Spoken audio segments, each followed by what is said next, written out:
good to be back again. It's Africans in Diaspora Online Network. It's been campaign and campaign for the upcoming elections. We just have 12 days to go. In fact, 11 days to go. And I hope we're all ready. As I always said, I'll be doing this from now to that time. And I join you all to follow the steps. Let's make it right. I'll be saying let's make it right. This is what we need to do. Those in diaspora, I call upon you. Let's do the right thing. Let's save our country.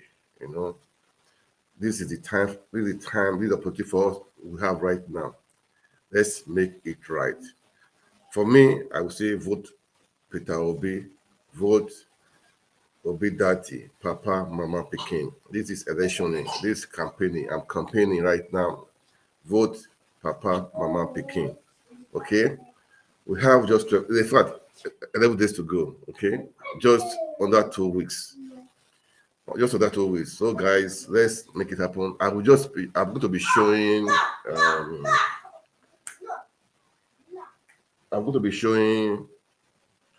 the interview Peter Obi had with Channels TV. I'll just play it so that we'll listen to. I mean, this guy is intelligent. The way he answers questions, everything. So many. I trust assume with his questions. So Peter Obi is God sent. I said this is a movement. This is beyond our. This is a divine movement to rescue Nigeria from all these from the bad leadership. To make things happen again. Last time I showed you when he came to Lagos, how that young boy, was so happy, as if he was, as if Peter Obi is his savior, He was so happy. It shows that all we need is we need some Nigerian people. They are really in need of somebody to rescue them from what is happening right now. They need somebody to rescue them because the Nigeria we have right now, the situation is so pathetic. It's so pathetic. So, as I said, as you watch, please kindly share the video, like, make comment, then follow us on our Facebook page, and also subscribe to our YouTube channel and turn on notification bell in case we are in. Okay, so we need to do that. All right. So now I will play the video right now. Let's watch. Okay, let's watch. All right, let's play the video.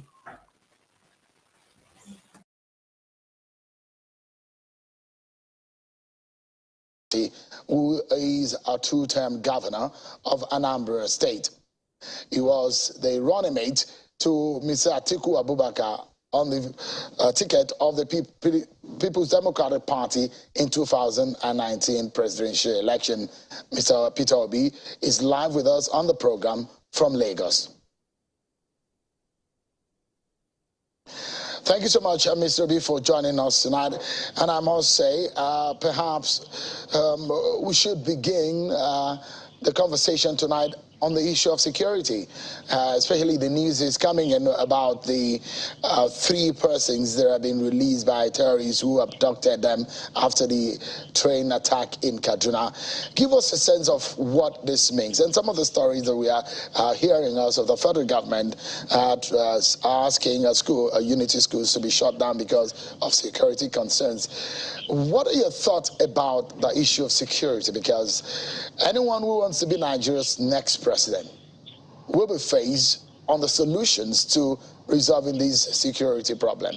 For you, what is at the heart of this problem, and how would you resolve it should you be elected president?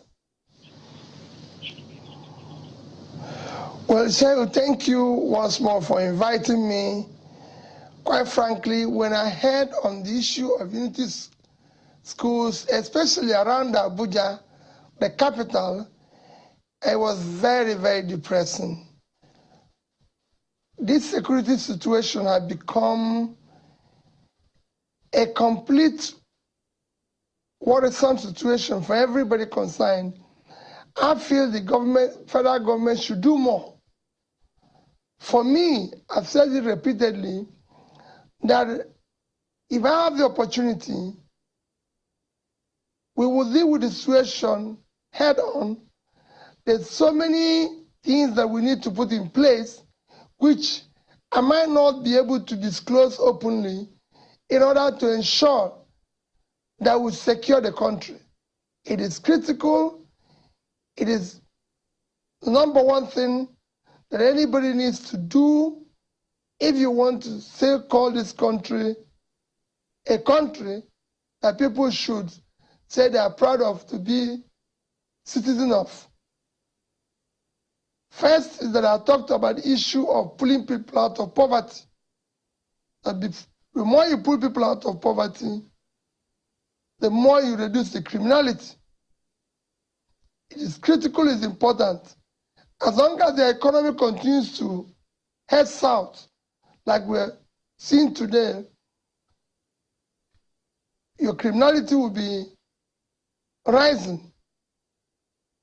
Further to that, you need to put in place other measures, ensure that you have proper manpower and proper equipment. There's so many other things that I've been able to learn, and if applied, we will be able to tackle it, and most importantly, the political will to deal with it decisively. But there are not things I intend to disclose in an open interview like this. But I assure you that it will be decisive and immediate. Let me ask a follow-up on that. And my concern would be when you say that it will be decisive. A lot of things as far as buying equipment is concerned, procurement in that sense are not usually something that could be immediate. When you make policy decisions also that has to do with lawmaking to reform the way and manner we fight security, for example, assuming you're looking at the area of state police, that will take some time. So those ones may not be immediate. But could it be an idea of allowing other countries that have successfully fought this kind of guerrilla warfare to help our nation? So some would say there is no harm in asking for help. Would you be seeking the help of the so-called bigger nation in terms of military manpower and the technical know-how in fighting this kind of terrorism? We will do everything that is possible. Everything that is possible, including getting other countries of the world to help us, including you mentioned issue of state security. I've said it repeatedly that if I have the opportunity, every state will be responsible for her own security. I'll make sure that the governors are given the powers to secure their states. Even if we have federal police there, they will be responsible and reporting to the governor. Additionally, the state will be allowed to have their own security system if they need be. We must secure Nigeria. We will do every other thing that is possible, which I'm not ready to disclose here, but it is one of those things, as I go around learning what to do, security is on top of my list. And I assure you that what we're going to do will be decisive. Most importantly, I will do so hands-on. Would you also include hiring mercenaries? Some governors in the northern region of the country have said, we could use the help of mercenaries. Do you think that this is a viable option? What I want to disclose now and share, what I said is that I can assure you, I said every option will be on the table. But I'm not ready to disclose my options now because you know it's a security issue. I'm not there yet, but I assure you that it will be, like I said, decisive and immediate. All right, then.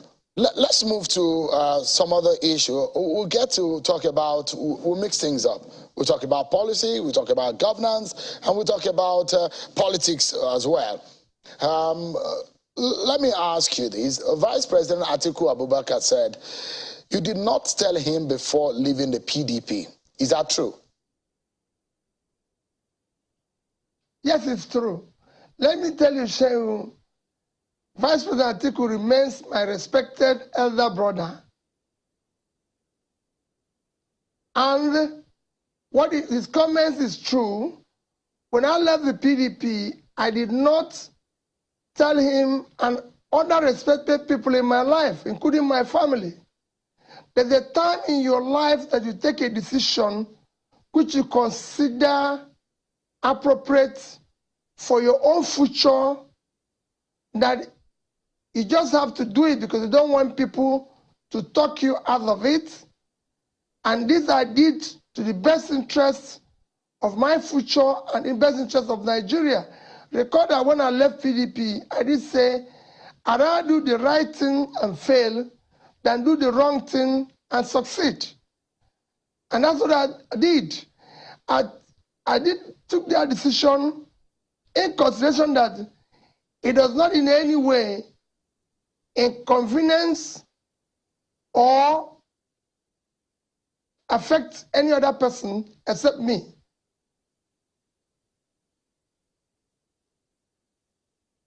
So on a normal day, would you have, apart from the fact that you didn't want anybody to talk you out of your decision of moving away from the PDP, on a normal day, would you have spoken with him? Would you have seek his audience, perhaps ask for his permission or advice before leaving the PDP? Not really. That's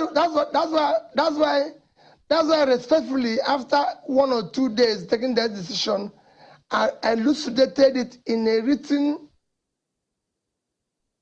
message to him saying I had to go because of the circumstances I found myself and where I found myself and what was happening to me and what I think is appropriate to do.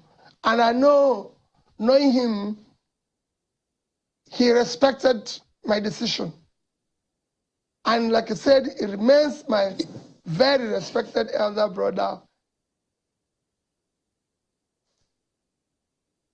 Now, let's get some clarity in some of the things that you have done. There are accusations of how you got a ticket. Since you and I are speaking on this program for the first time after then, can you tell Nigerians and come clean to them about the process in which you got a ticket? Some people have raised a question mark about it. Perhaps some people even accuse you of buying your way through to get to the ticket. But I know the kind of person you are. You could clarify to us whether or not this is true. So we have the freest primary in Labour.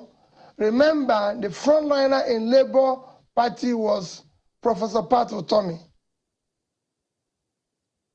who, before everybody, every delegate in that election,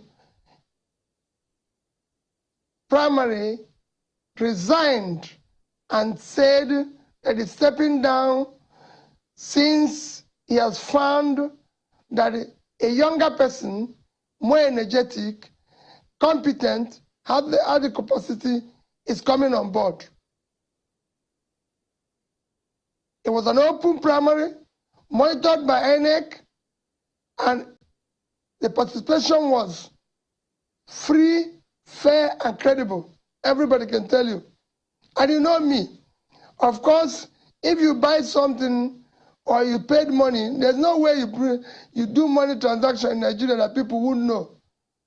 And I'm not one of those who do that. I'm very sure you must have heard what the kind of the stories telling about you, that Obi will not pay anything. There are those even who said that one of the reasons that you left was that you were not ready to pay delegates. But those who said, no, that is hypocritical actually, because they are accusing you of actually paying some money.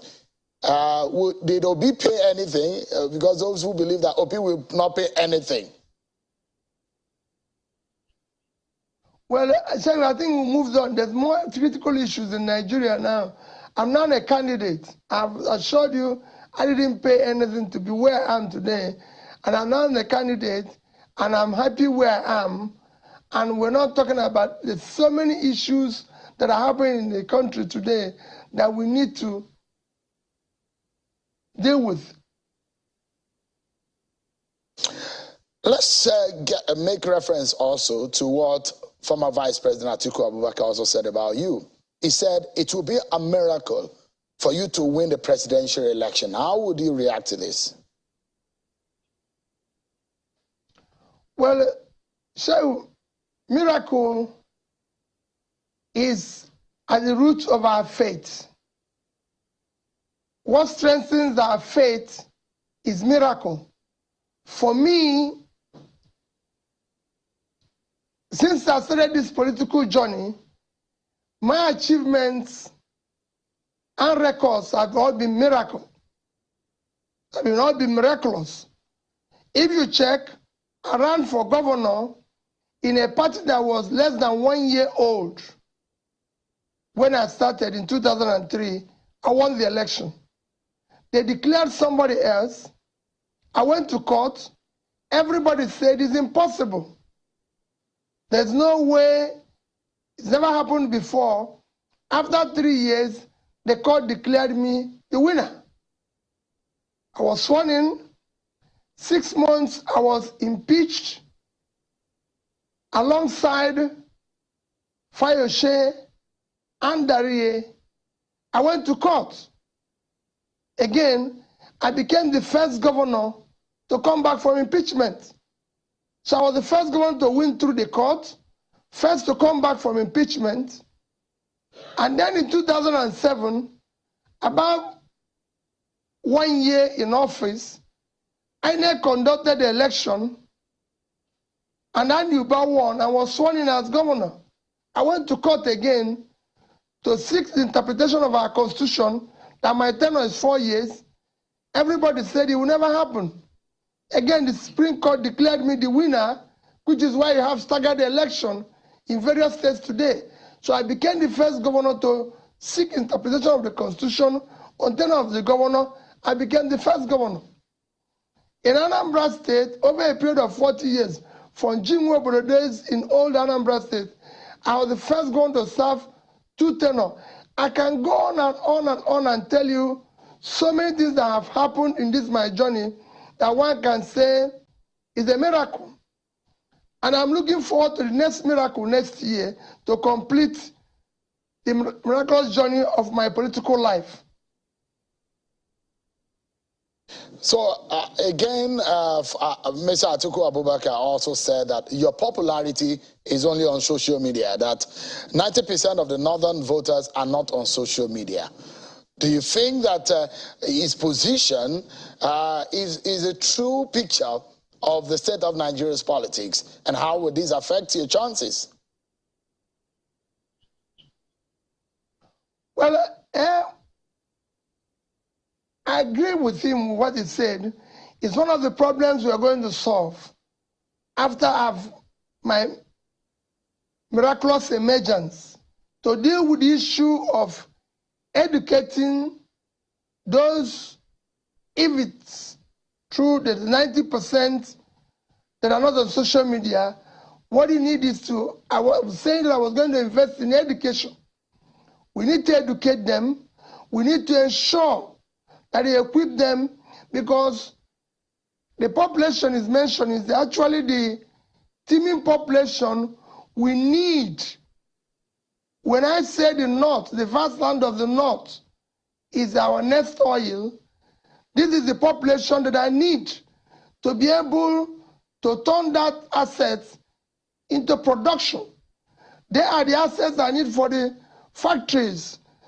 Processing factories are going to be located in Kaduna and Kanu to be able to produce those agricultural products, to process them for export. So, yes, we'll deal with it, but I assure you that we're not just on social media. People are also listening to us and they know we have something to offer.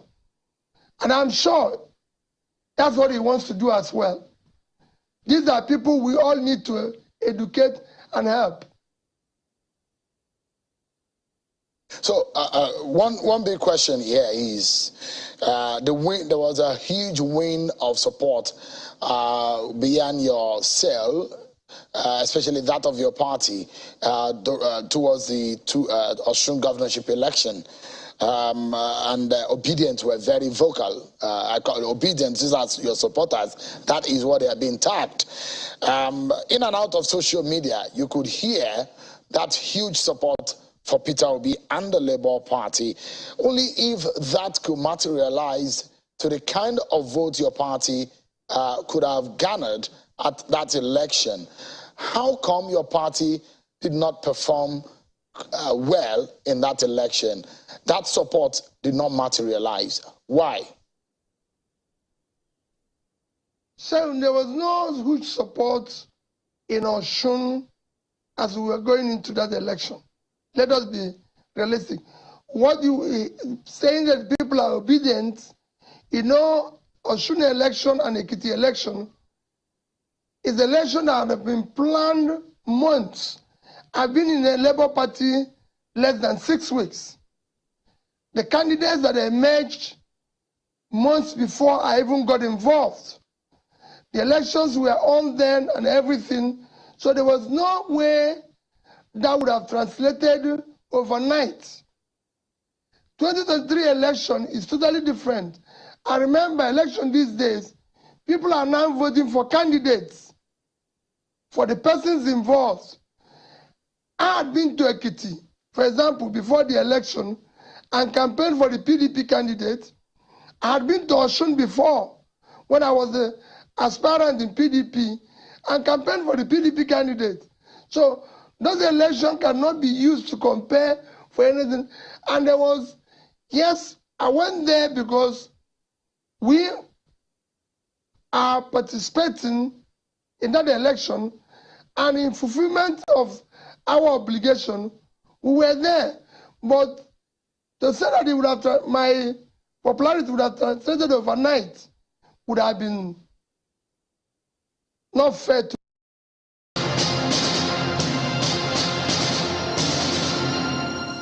For People's Democratic Party in Rivers State has dragged the Independent National Electoral Commission before.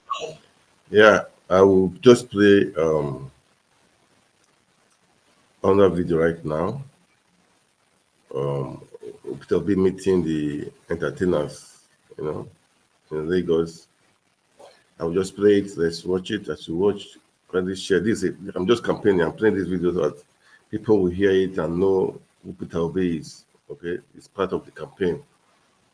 So let me just play this video and then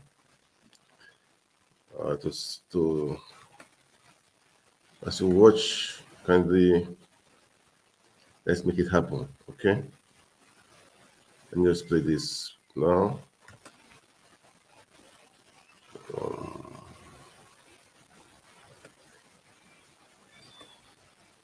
As an interactive session between the industry and the presidential candidate of the Labour Party, Mr. Peter Obi. According to the former Anambra State Governor, the rising spate of unemployment in the country could be effectively contained if the entertainment sector is given enough support by the government. He says his government, when voted into power, will tap from the performing arts industry for a greater Nigeria. At least it's an official that a governor in this country said, I belong to Nollywood. And I accepted it. And I told him, that's where I belong. You know, and I'm happy to belong there. Because these are the places we intend to tap. to build the new Nigeria. You are the future. Obi advised the entertainers to rise above ethnic or religious sentiment in electing the next leaders of Nigeria. He says there is no ethnic group in the country today that has not had its fair share of the challenges confronting the nation. The presidential hopeful added that Nigeria has all it takes to be greater than what it is, but successive poor leadership has cost the nation its potentials for greatness. For him, the next election will be the first time that Nigerians will choose a president born after the nation's independence. What is happening here has to stop. We want to build a new Nigeria. A new Nigeria is possible. And I say to everybody, this election is an existence election. Like I said where I was coming from now, it's the first election that will be a generational change. Up until now, Nigeria has been ruled by people who were born before independence. This is the first time we have a party where the chairman, the presidential candidate, and vice presidential candidate are born after independence. It's never happened in Nigeria before. Yeah, Although there was plenty of entertainment in the atmosphere, the event was far from just a dinner entertainment. It was put together as an interactive session between the before I play the old video of his interview, just to show who he is. Then now I'm playing the video of he met with these entertainers 2 days ago. So I'll be playing on that video now with Channels Television interview, the one he had today. Okay. So as you watch, I'm campaigning. I'm using this is my medium of campaigning. Those who are here out there, I want you to know that we have someone that you can trust. Peter Obi, that's who we can trust. Okay. So as you watch it, share it, and like, share, follow our Facebook page, subscribe to our YouTube channel, and let's make it happen. So I said, vote Obi, that Papa Mama Pikin. That is the logo. Papa Mama Pikin. Okay. LP, Labour Party. So let's make it worthwhile. Let me just play the other video. The video will be playing right now is a bit long, so just watch it. And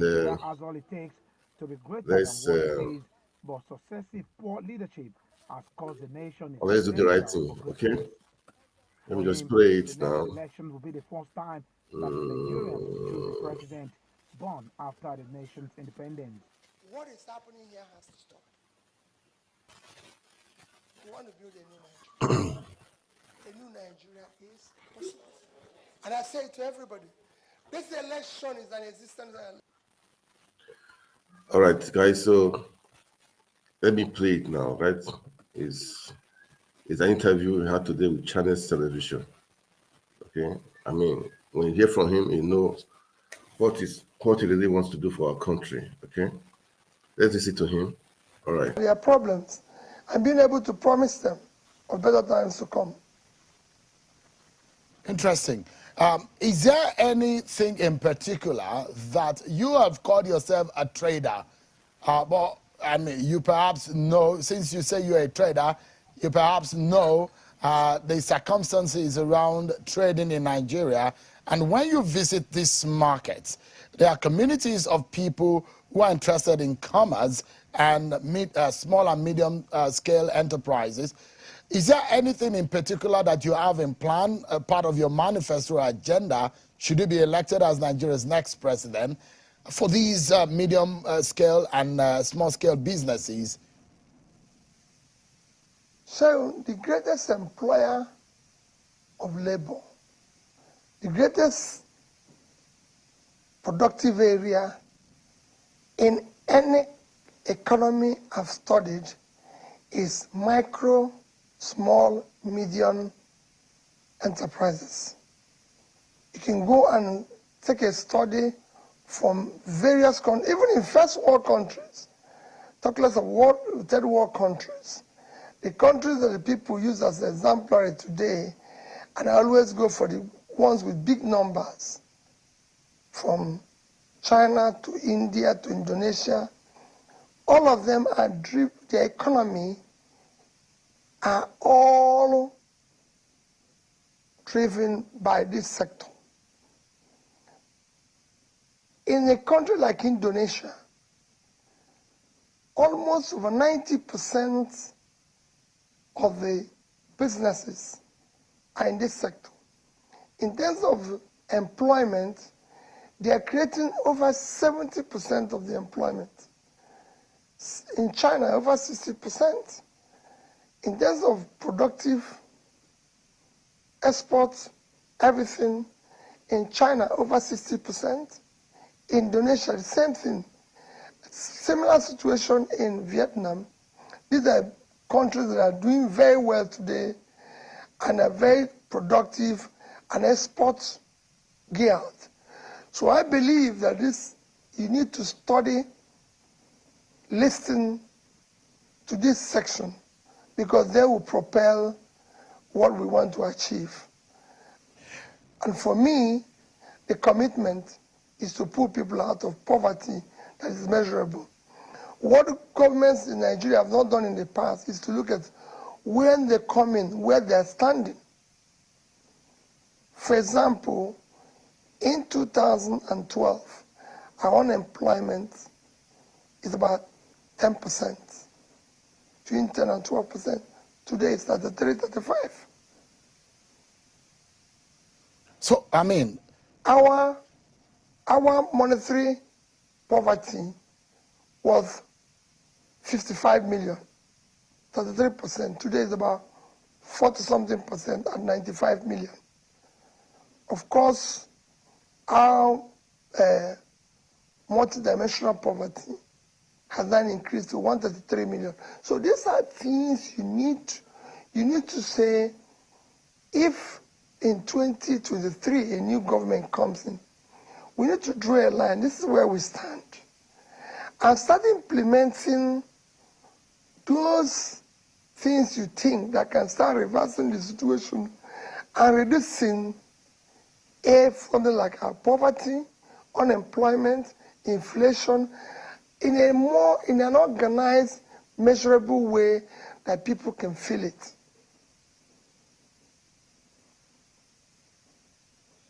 Mr. Obi, I'd like to know, with your experience trading and some of the figures you have reeled out tonight, I know there are loads and loads of markets and commercial hubs across the country. In your own Anambra State, your home state, you have the Onitsha, which is a major market. You also have another one where your brother, Senator Uba, is from. His own village or town also is a major market. Now, you go to Ariaria Market, Aba Market in Abia State. These are major commercial hubs. And to Lagos, Alaba International Market, Ladipo, spare parts, computer village, where almost every solution or almost every problem to your tech problems can be resolved at a computer village. But most of these markets are not standardized in terms of the trade and the manner in which they engage their consumers, and perhaps the opportunity to even export. Now, I was reading earlier the possibility of Jamaica even taking cars from Innocent Motors in Anambra State to Jamaica. This is some good news. Is there any plan that you're thinking that all of these markets will be standardized and to be ready for international trade of some sort? So, it is the government. It is the physical support of the government that makes it possible for this, not markets, but the micro, small businesses I mentioned, to be able. I've said what we're going to do when we talk about moving from consumption to production. I said we will ensure first that we deal with the issue of security of life and property. By securing the country, we will be able to take back our farmers back to farm, increase the agricultural production, because our food lands that are not producing today. With that, we will supply our industry and make them export-oriented. And that comes to where you're going to take this market by ensuring that what they're producing in terms of manufacturing and everything is export-oriented. For example, I was in Aba last Friday, and I did mention to them that in 2021, our oil exports, for me, is an average of about 15 billion. I don't have the accurate number. But that in the same year, Vietnam exported footwear of more than that figure. It's about 17, 18 billion. And in Aba, we have about 60,000 shoe of footwear makers, shoe makers. And they're just 30 to 50 kilometers away from the sea in Port Harcourt. And I'll support them, give them access to export.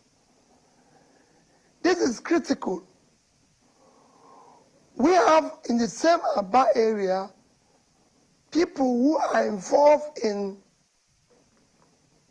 tailoring and all sorts of clothing, garments manufacturing.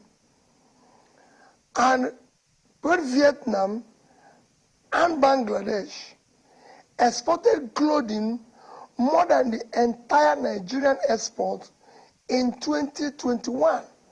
Our entire export in 2021 was 18.9 trillion naira. Vietnam did about 32 billion worth of clothing exports. Bangladesh was about 36,000. If you divide our 18.9 trillion naira with 650, by this I put an average of your official rate and your black market rate, and do some arithmetic, which I say is the average rate I can give it. If you divide it by that, my average rate, it comes about $30 billion. That's what your entire export is. So both countries did more in clothing than your entire export. And you have so many people who can be involved in that section of trade for export. Imagine if we're able to earn such money in export today. Imagine if we can increase our footwear export. Imagine if we can do more on agricultural export, food export and everything. Shehu, by the time you combine and support it with your oil and gas export, you will increase your reserve, which will drive your rates. You'll be able to bring this rate we're talking about from the size of today to a manageable level. And there will be foreign exchange available for inputs, machineries, and other areas which will help to expand our economy.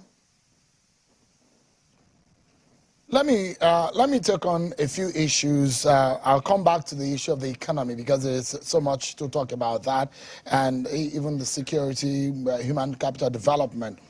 When you went to Lagos for the rally on Saturday, your critics and the opposition came out to criticize your inability to visit the traditional rulership in Lagos, and they have drawn a lot of inferences on that issue.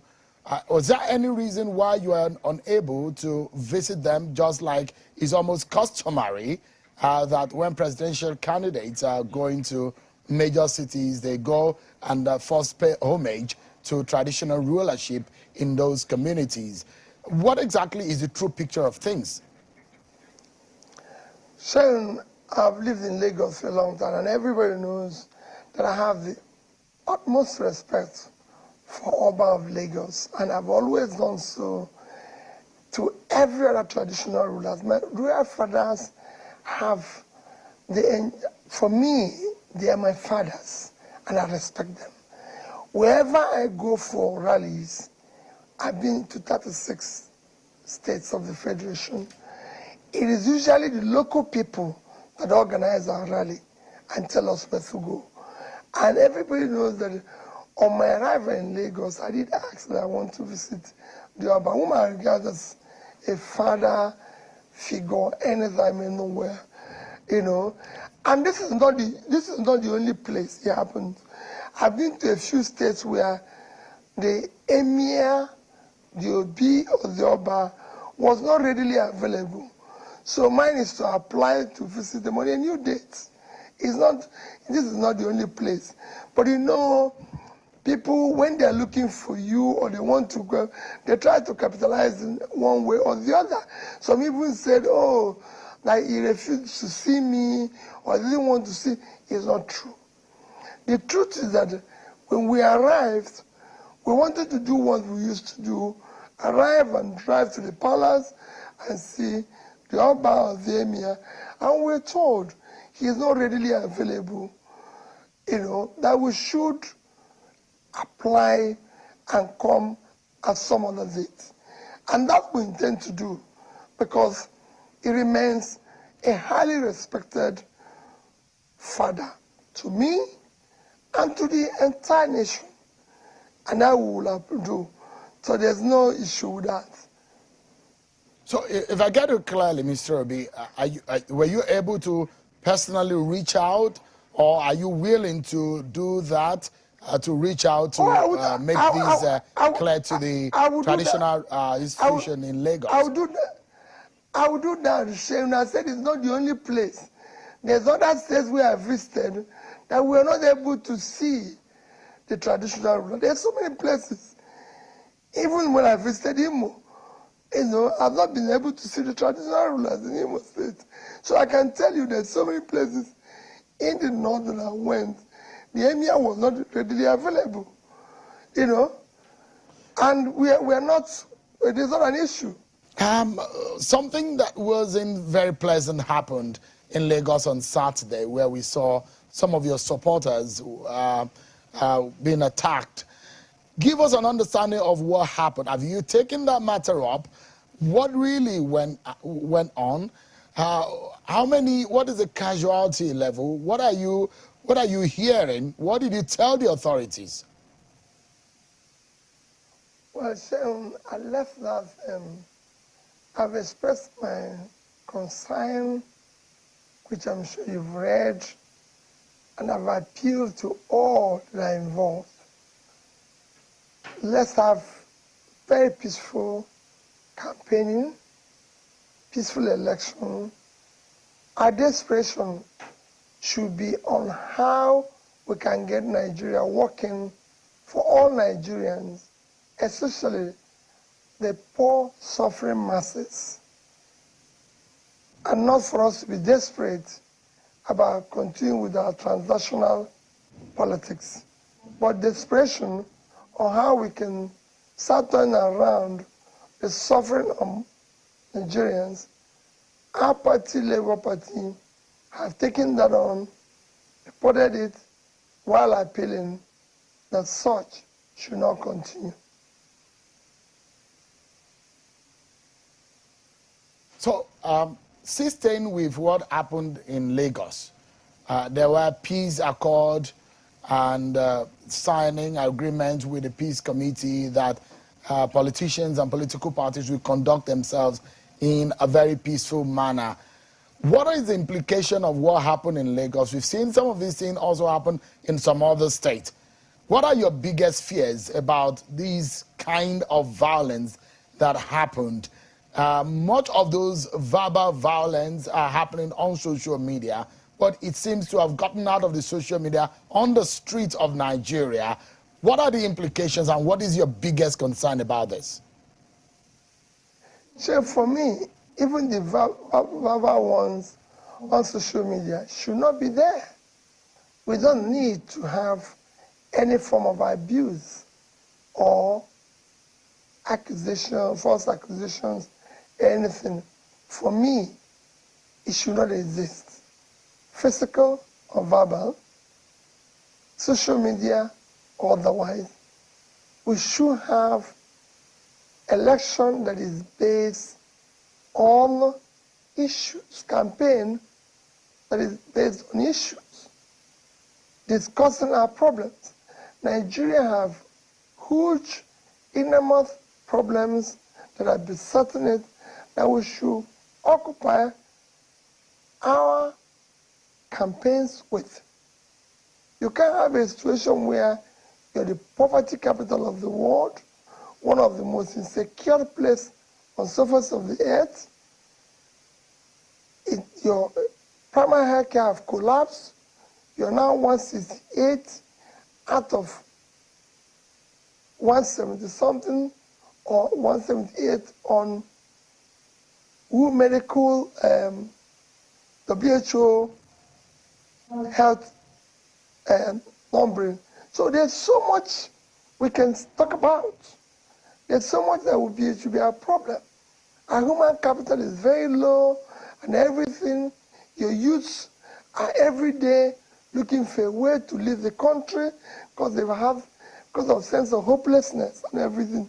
So these are things that should worry us.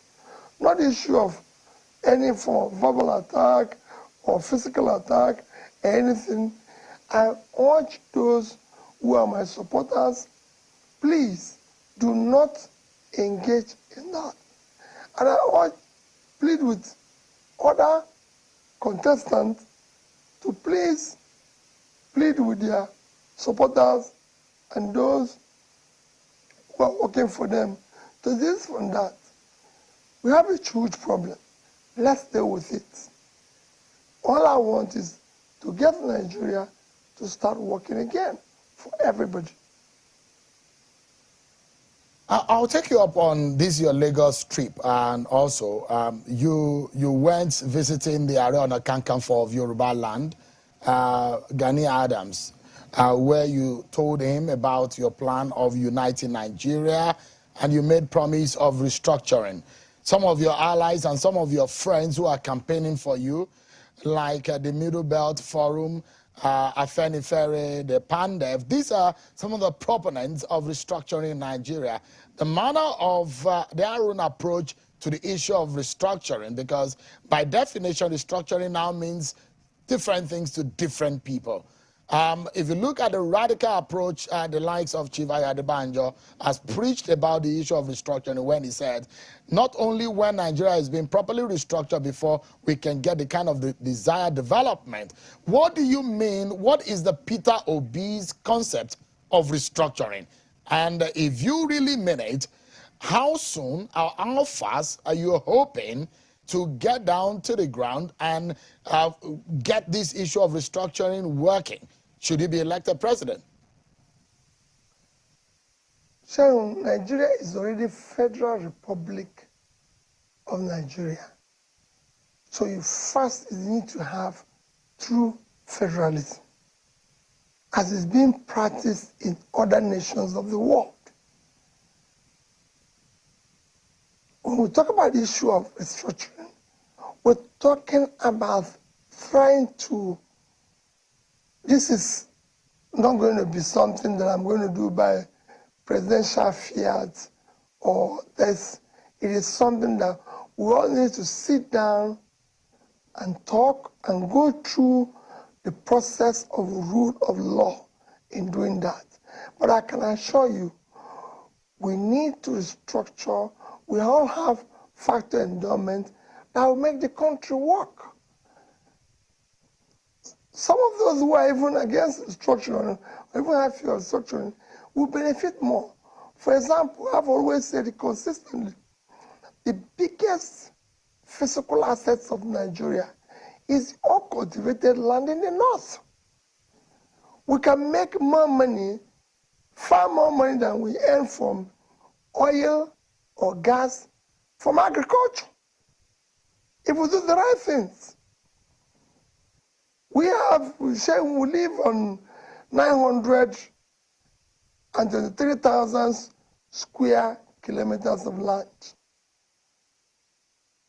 which the vast land, arable land, are in the north. And we're 200 million people. Tiny country like Netherlands that have just live on, without water, live on 33,000 square kilometers of land, which if we were to donate land to them, minority from Nigeria, we remove 33,000 from our 923, so we will still have 890,000 left. If we were to give them, even human beings, they are 17.4 million in population, and we are about 220 actually. So we give them, still have 200 million people left. The agricultural export in 2021 is 103 billion euros, about $120 billion.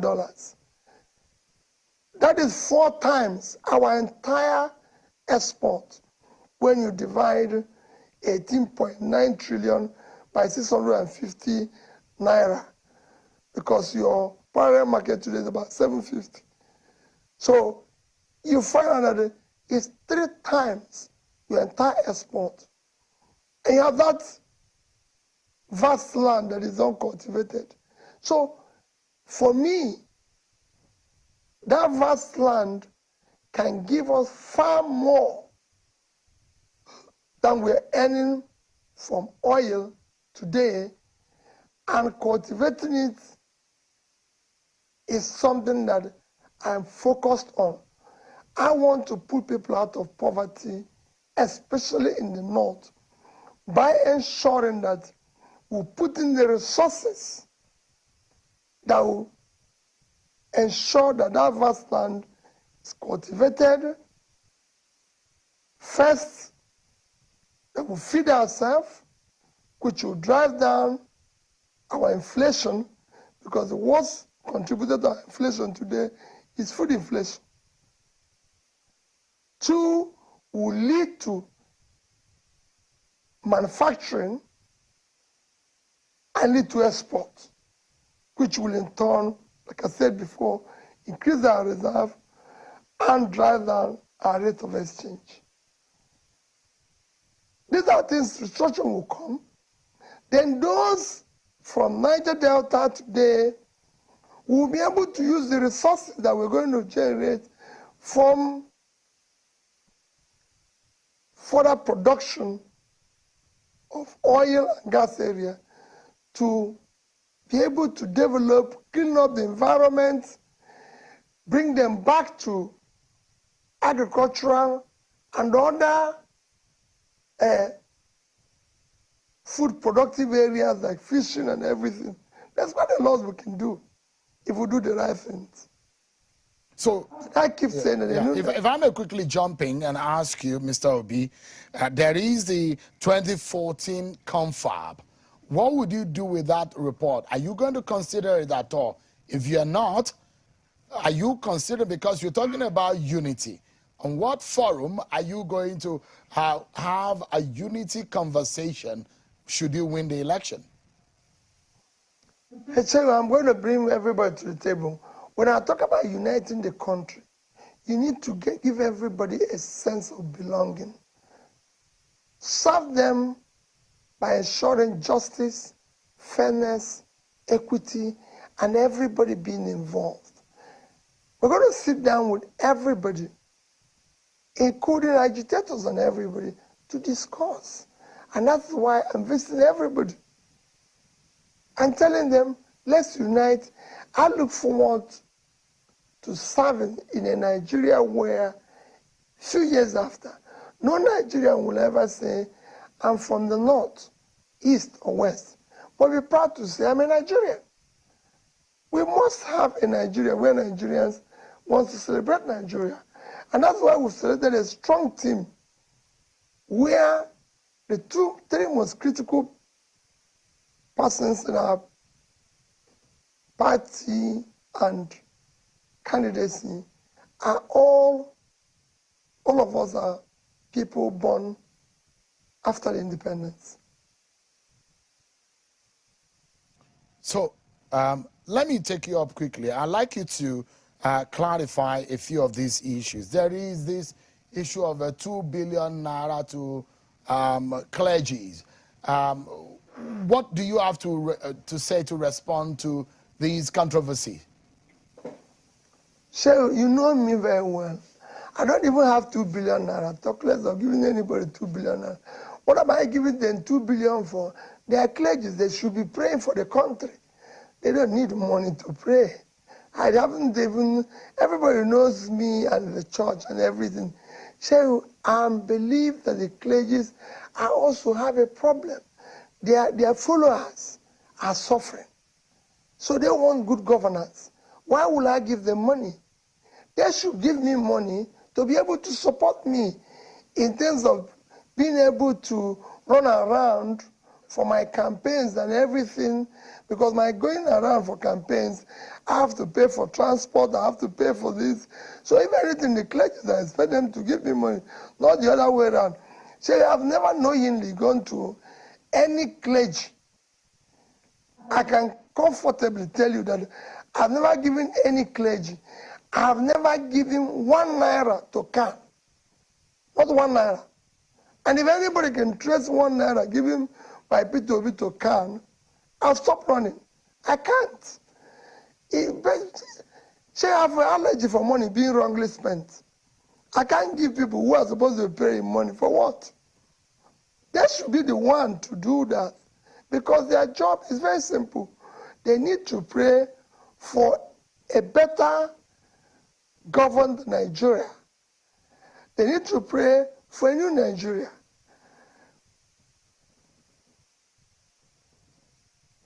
All right. Let me take you here to another quickly, because I have a whole lot to ask you. Did you hear, it's been in the news, that some leaders of the Labour Party in the Southwest have since dumped the Labour Party and support for you. And this is what is said in the news today, quote, Peter Obi lacks the clout to win. How do you react to this? Or how does... So, we are not talking about this brand of politics is politics of yesterday. So I don't want to be trapped in process of yesterday.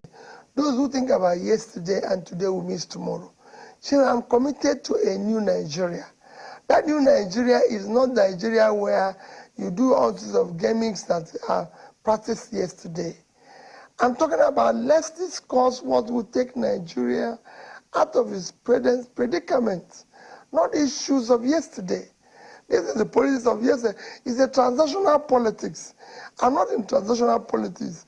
I'm not in it where you have to carry people or do this. I'm talking about, what do we do to build a better Nigeria, where the young youths of Nigeria will be gainfully employment. So our unemployment, I told you, I moved from 10.something% in 2012 to over 30%. That is 300 times. So we have a country where our debt in 2012 is about 10 trillion. Today is 44. If you add ways and means, it's almost 70-something trillion. That should be what is worrying us. Not that one Mr. Obi from Oka or somebody from here have left the party and joined another party. Anybody can join anything he wants to do. I'm concerned about, how do we save the country? Our ways and means as of 2012 is under 1 trillion. Today it's over 23. And so you're talking about people saying Obi has the clout. Which clout? So again, let me go in that same trajectory. It does look like some of these things are perhaps testing the resolve of your campaign and the trajectory of your campaign council. For example, we're hearing that some labor union in Kano have collapsed their structure.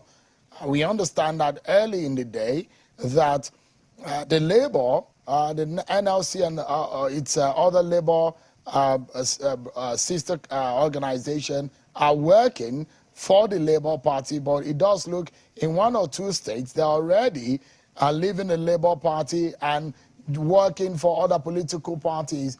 How does this come with you? There is another leadership of the NLC. You were talking with the NLC leadership under Ayuba Waba. What has happened to the Nigeria Labour Congress and the TUC support which you got? Has that gone into the wind right now? So if there's anybody who, if there's one group of people who are at the, call it, who are suffering most in all this, the labor, in terms of TUC, NLC, are all part of it. So my concentration is, my desperation is a Nigerian that is working for all. A Nigerian where things are today, so your country does not have strong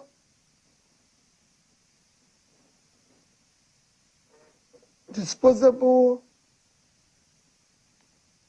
or call it local middle class that can afford to say they exist. The demand, local demand is weak because of inflation, because of unemployment, because of this.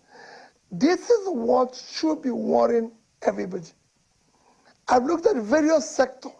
This morning I was discussing with somebody.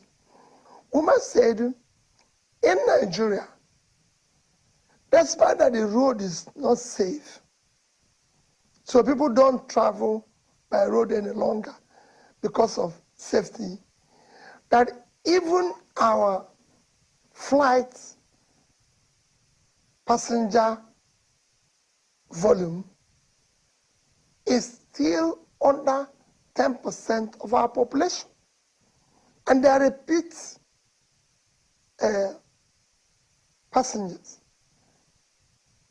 So the numbers of, so we have less than 18 million traveling by air. And I compared it with some other countries like Brazil, and the number is over 50%. So, I'm looking at the economy. I want us to put people out of poverty. I want the country to work. Not looking at all this, oh, maybe this person supports me or that person supports me here.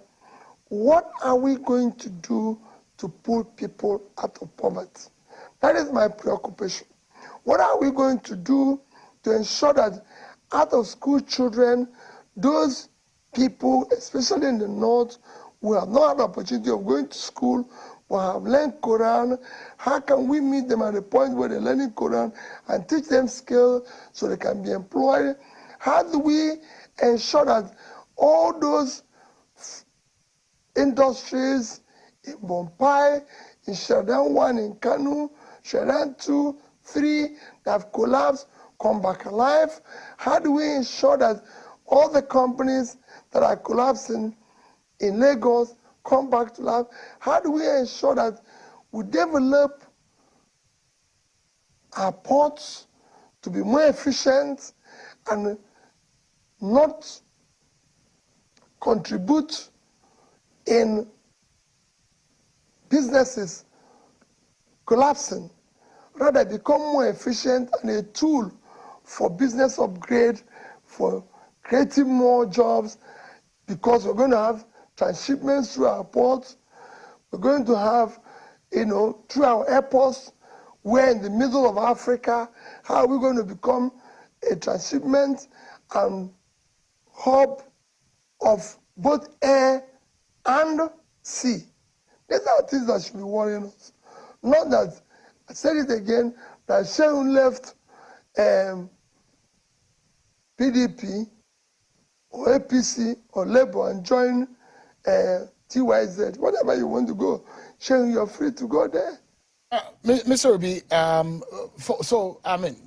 I had an interview recently with the presidential candidate of the NNPP, Senator Robbie Kunkunso, who, in his own view, he sees you as someone who doesn't have a base and you don't have the kind of structure that can win election.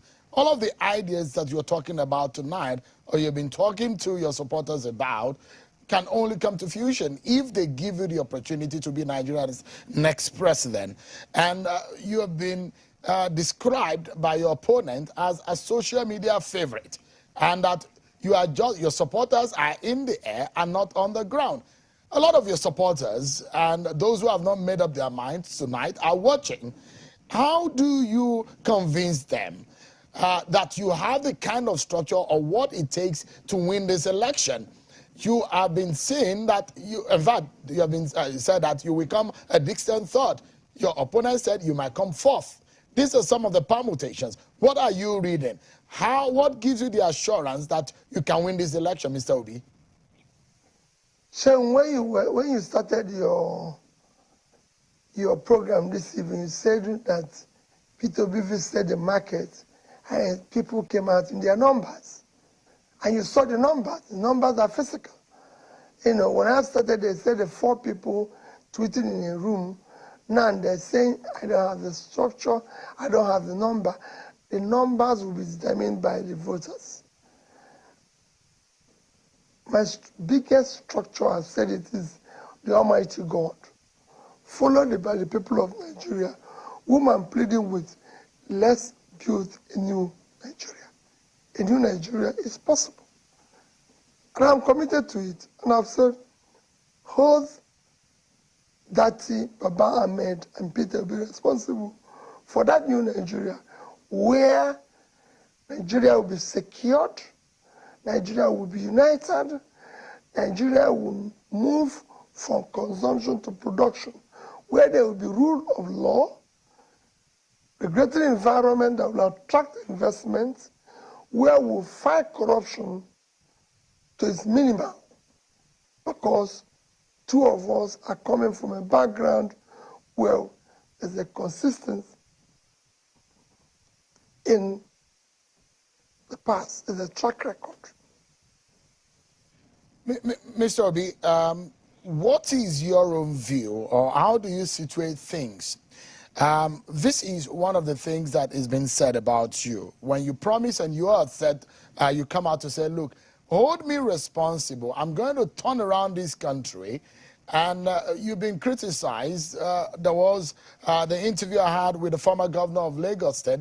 Amongst those who are running for president, who are in the front running, yourself, the NNPP presidential candidate, the APC presidential candidate, you are former governors, 2-term governors. Now, and in that sense, Mr. Fashola was saying, making reference that it was only Tinubu that has a record or track record that is being copied by other states. Now, when you said that you were going to turn things around, there are those of your opponents who have criticized you to say, look, Mr. Obi may not have a full understanding of the workings of the federal government, that things are more complicated than he thinks, and you have promised that things will not be as usual. You will change things. How difficult have you learned that things are in the federal government or running the nation or being a Nigeria's president? Are you hoping that there might be some surprises that you get into office to learn? I don't think there's any surprises. I don't think there's anything that's complicated. You know, I don't think so. That was what they were telling me when I was going to be governor. They said, oh, you've never governed before. You've never been a civil servant. You don't know how civil servants work. Civil servants are the most difficult people to work. Civil servants are thieves, teachers are this and everything. I can tell you, Sharon, I worked for them for 8 years. I do not see all those things they are being accused of and anything. They became partners in progress. It was, for example, let me use education. Sharon, despite the fact that I started in 2006, which was 6 years clear from the time Millennium Development Goals started. By the time it was concluded in 2015, we were number 1. And I started late. And that was the only measure of development within the said period that I was in government. Anambra State was number 1 in Millennium Development Goals. We're number 1 in education. We did a lot of work, good work in health and in pulling people out of poverty. And you can go and ask people like Dr. Magnus Buckle that was in charge of pulling people out of poverty. So I don't see anything when people say this. I don't know where the surprise is going to come from. The only surprise for me is surprise that we're going to do things that people won't believe. It's possible. We're going to surprise people. That's the only surprise. The only surprise is pulling people out of poverty that people think is impossible. Managing our resources more efficiently. The only surprise is that we shut down corruption. The surprises we're going to spring up with, but not surprises of the country worsening. It will be surprise of the country progressing. We are just about 60 seconds to our next break, Mr. Peter Obi. I know you are in this race and you want to win it. There are those who believe that you may not have what it takes to win it now. If you think that you can win it, with what margin, what are you saying? What is your mathematics and what is your calculation telling you tonight? Well, Sheun, I've offered myself to Nigerians. You know, I'm not predicting anything. I've offered myself. I'm convinced that I remain in this race, that Dati and I are committed to a new Nigeria. And we're telling Nigerians, join us, let's build this new Nigeria that everybody will be proud of. Let us for the first time have a non-transactional government where those who are in government, those who are serving, are there to serve the nation, where public resources will be used for public good, where there will be rule of law, where there will be respect for everybody, where there will be justice, fairness, where there will be equity, inclusiveness, and all sections of Nigeria will be involved. Let's start building this in Nigeria. We're preaching. It is important. We want a government of the youths and women that works for all. And that's what I'm preaching. That's what I'm begging every day. Just in our closing moment with you, poll after poll, it has been in your favor. How are you convincing your supporters not to get carried away? Shane, my commitment to this election, I've said it repeatedly, is to build a new Nigeria. I'm not the one conducting those polls. They're being conducted by reputable organizations. And now I'm telling my people that our commitment should be on our focus of a new Nigeria. The only way poll I look forward to is Nigerians going out in their numbers, peacefully voting, ensuring that this election is free, fair, and credible, and that all of us come together in love and start building a new Nigeria. So I look forward to a Nigeria where people will say, I'm a Nigerian, where we'll go out holding each other together in love. In sports, if there's World Cup, Nigeria is involved. In area of entertainment, that our young people who are involved in are doing very well. In areas of manufacturing, export, everything, the Nigerians start living a life that shows that we build a Nigeria who take its pride of place in Committee of Nations, attending meetings as members of G20 or G20, whatever it is, and be glad that this is our country. I look forward to that. That is when I will be happy with the polls. Thank you so much, Mr. Peter Obi, for your time tonight. I know that you need to run for your appointment this evening. Thank you indeed for speaking to Nigerians on this platform. I appreciate it. Yes, you heard it all, guys. I purposely played this long video so that you know that it's a serious issue. We've got 12 days to go for the elections. Please, this is person we really need. He said God is our structure, and it's followed by the people. God is our structure, and we'll carry the day. Come February 25th, go out there, guys. Let's vote. Let's vote the right person. Peter will be the right person. Vote Papa, Mama, Peking. And don't leave. Make sure your vote is counted and be transmitted, okay? And build your phone, make it live, or be on Facebook. Relay all the counties, okay? And please, those in diaspora, I always say, let your people back home know that even Nigeria is possible. Nigeria for our dream is possible, and we can make it happen. All right. Please, I would like you to share this video as you watch it. And anytime you watch it, share the video. Is important that people will hear and know what we want to do.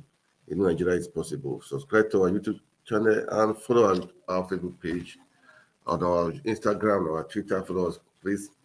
And thank you so much. I will see you guys tomorrow. God bless you. Bye.